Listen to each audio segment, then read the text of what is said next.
I say to you, ladies and gentlemen, that we are, as I have said before, in the middle of our history.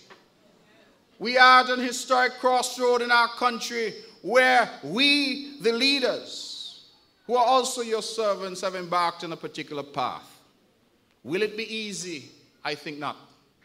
Nobody in the history of this world has ever given up power and privilege without a fight. It has never happened, and it will not happen in St. Kitts and Nevis. But I'm here to tell you that I, the Honorable Vance Winkworth Amory, who's not here today, but is here in spirit, the Honorable Alexis Jeffers, that we have come from Nevis, and we bring with us good experience in how to dislodge governments. Good experience. And I will tell you more, that the most humiliating defeat yet for the Honorable Prime Minister was delivered not in Bastia but in Charlestown last year. Because he came, he saw, and he sought to conquer. And the people of Nevis say, not you, not today, not ever. And so now we see an effort. We see the Nevis Reformation Party bereft of ideas, rudderless, captainless, coming over now to Nevis, bringing what the people of St. Kitts have already moved on from, and saying to the people of Nevis, after 20 long years, here's a man who has now come somehow to rescue you. And I say to you, the good people of St. Kitts, the people of Nevis, all the Kittitians and Nevisians in the diaspora who are listening, that this is now our time.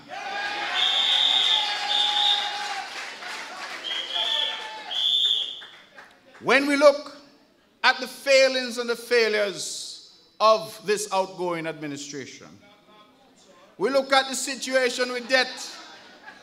We look at the situation where our country, once the shining example of economic performance in the region, that country became one of the most indebted nations in the world. And you know that the thing that bothers me and bothered me the most, the man said if he had the chance, he would do it the same way again. In school, in primary school, I went to a place called Prospect Primary School. They would call that Hardhead Harry. Because if you made mistakes, and having seen those mistakes, you decide that you will do the same thing all over again, something has to be wrong. We look at the situation with crime, and where we went in this country in relation to crime and criminality. But I like to say that many of us, when we talk about crime, we focus only on the young men in some of the troubled neighborhoods. And we forget to mention those in stockings and high heels, those in jacket and tie, because they too are criminals. When we look, ladies and gentlemen, at the fiasco of the Bastia High School, the largest school in the Federation, where teachers, students, and parents are crying out only to be told by a man who's neither elected nor electable.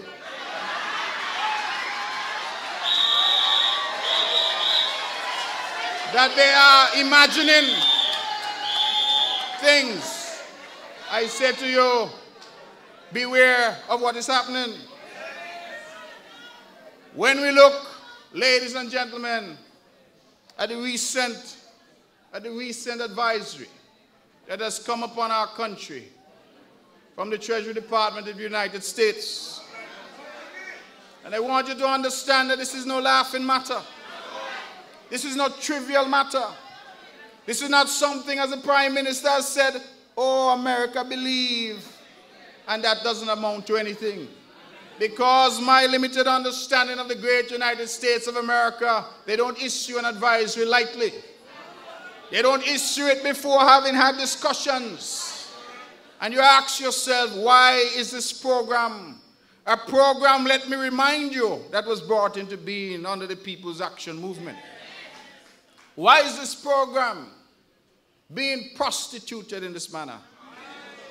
Why is this program now all about a get-rich-quick scheme rather than a sensible effort at national building and reconstruction? And so I say to you, wherever you may be from, whether you are from the mountains of Rollins or you're from the plains of Bastia, you must now consider that this has the potential to impact you, your children, and people who are yet unborn. Because when you travel now with your Sinkis Nevis passport, people are watching you funny. And you must lay the blame squarely at the feet of those who have prostituted this program. That is what is happening. We had warnings before. We had an Iranian show up in Canada. So bold was he that he said he's there to see the Canadian Prime Minister. Now, if I were to tell a lie, I would try to tell a little lie. But he told a whopper. He's there to see the Canadian Prime Minister. When they check, no such appointment. This man is not holding just a passport, he's holding a diplomatic passport. And to this day, our government has not said to us that that passport has been revoked. And so as we are concerned now, he continues to hold that diplomatic passport. That cannot be right. We look at the economy. We just heard the IMF say that things are turning around. But things were so bad that any progress now is welcomed. And I say to you, things are turning around. The government now that put us in the situation is now praising itself and beating its chest for taking us out of the situation. And I ask you the question. I ask you the question, can he who put us in the situation rescue us? What is the new idea that he brings? Because while the IMF speaks about progress and says that things are moving and that things are now progressing on the right trajectory, you must ask yourself, at what cost? Those who had treasury bonds, they took haircuts of over 50%. And that's just a nice way to say that if you had a bond worth $100, after he was done with it, it was only worth $50. Those of you recognize that this wicked thing they call VAT, 17%, he didn't even say, let me make it 10 and then see how it goes. 17%, the highest in the region, was imposed all at once. Electricity costs, I've heard some of the colleagues before speak to that. Because I recall down here it went up by over 80% in one fell swoop.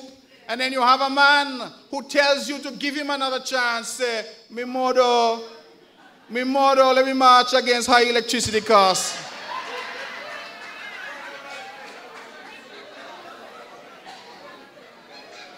You put it up by 80% and then you call out your people to march against what you have done.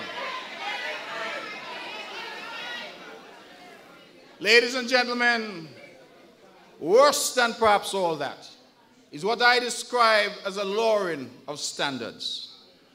We have seen our public life and our public institutions debased. I can't speak for Sir Kennedy, but I am certain that never in his lifetime as a statesman would he consider referring to his fellow citizens as hogs. I am certain that never in his life as a statesman would he threaten to sell a fellow kitchen. The things that have been said, the mannerisms, the coarseness. We now see little children in primary school have as their ringtone our Prime Minister saying things that ought not to be said in decent company. And then we wonder what is wrong with our country. Well, it starts at the top.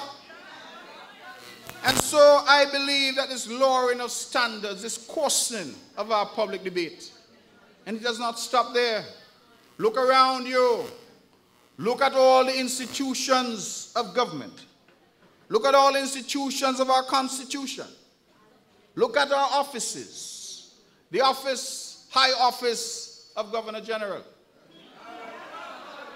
that I, as leader of the opposition, will write an official letter to His Excellency, and His Excellency is too big to say, I received your letter. That I, as leader of the opposition under the Constitution, am to be consulted in relation to the appointment of a supervisor of elections. And at the first I hear about it is a news item on Win FM. This is what is now happening in our country.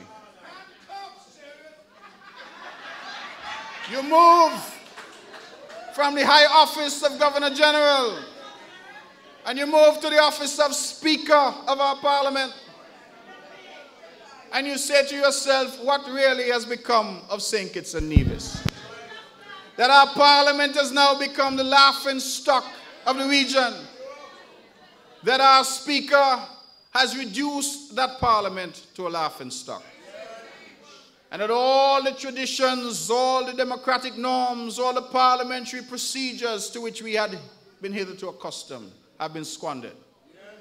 And you say, where are we going as a country and as a nation? We look at the supervisor of elections. The sheriff already got rid of one. I got rid of a registration officer too. And so long as they insist on breaking the law, we will get rid of them. These are people who should be occupying the highest offices in our land. And they've allowed themselves, ladies and gentlemen, to be corrupted. It's an all-pervasive, corrosive influence of a man who has decided that this country has become his personal fiefdom. And you know, I hear the Honorable Alexis Jeffers say they said bad things about him. Oh Lord, if only they would give him half of what they give me. Because where I am concerned, I sometimes wonder, things I don't know anything about, I get blamed for. But you know what? As he said, I say no. That when you are armed with the breastplate of righteousness, you need not worry. And I want each and every one of you here today to stand up and be counted. You are here not only because you love PAM and you love your party, you are here because you love this country.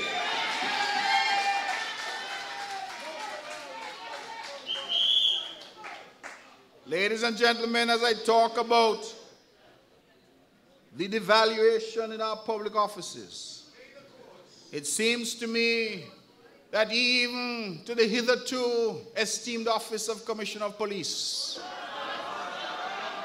and not even that has been spared. In Nevis, you have a whole building burned down. A refusal to investigate. You have we as a responsible government and servants of the people going out and getting a forensic report from an expert.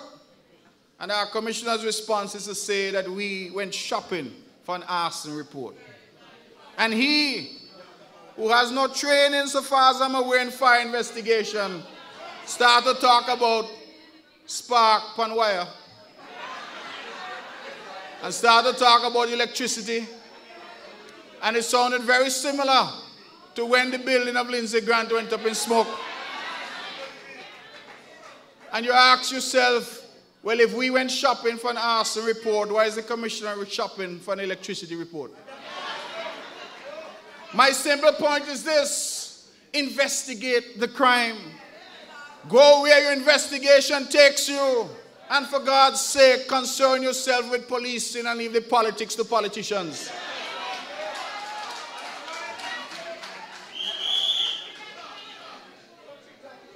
You see, when our Prime Minister said he was 10 men in one, some of you thought he was joking.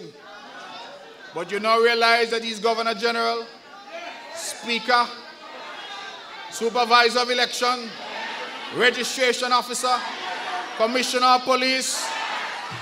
What else is he? I reached 10 yet? So the reality is, you say you want 4 more? He is not the sheriff. He is not the premier. He is not the vision. And we're going to bang him in the next election. That's 4.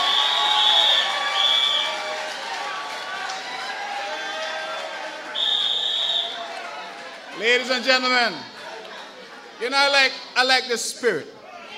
I like what I'm feeling here. But I want to say something. I want to say to you that this is not enough. Many of you may look at me and say, what is he talking about? But this is not enough. Because, as I said before, anyone who has a position of power and privilege will not surrender it easily. And so each and every one of you has to assume the responsibility to make the change. You can't just come PAM headquarters and go home and tell your children, oh, I heard Eugene, I heard Lindsay, and I heard the sheriff, and then don't do anything about it. You can't go home and have children in your house who are not registered and don't do anything about it. You cannot leave it to other people. In Nevis, we have experience in taking government from people who are unfit. We did it in 2011. And when in 2011 they said they won, we went to the court. And then we came back in 2013 and we did it by the single largest margin of victory ever achieved in Nevis. You know how we did it? How we did it was to say to each and every person who supported the CCM party, go out and help us to win this election. Go out and help us. On election day, we had an army of police. Not paid, you know, volunteer. Because we send them out, we say take your cell phone, take your camera, wherever you see something going wrong, report it. And lock down the place come election day in Sinkers People's Action Movement, PLP, lock it down. That's what needs to happen. Listen, sometimes when you meet a bully, you have to stand up in his face. Lock it down, take control, don't be passive, don't be apathetic, and then you complain afterwards and say, that something happened. In Nevis, we showed you the way. In Nevis, we successfully executed the first phase of Operation Rescue. We rescued Charlestown. Now it's your time to rescue Bastia.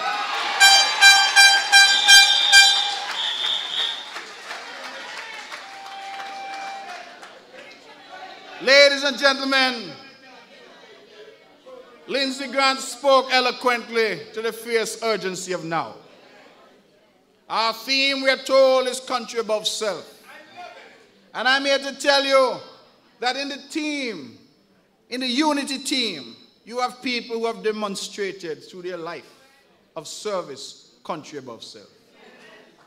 You have a man in the leadership of the People's Action Movement, Sean K. Richards. Sean had a blue passport from the United States of America. Passport that people killing each other to get.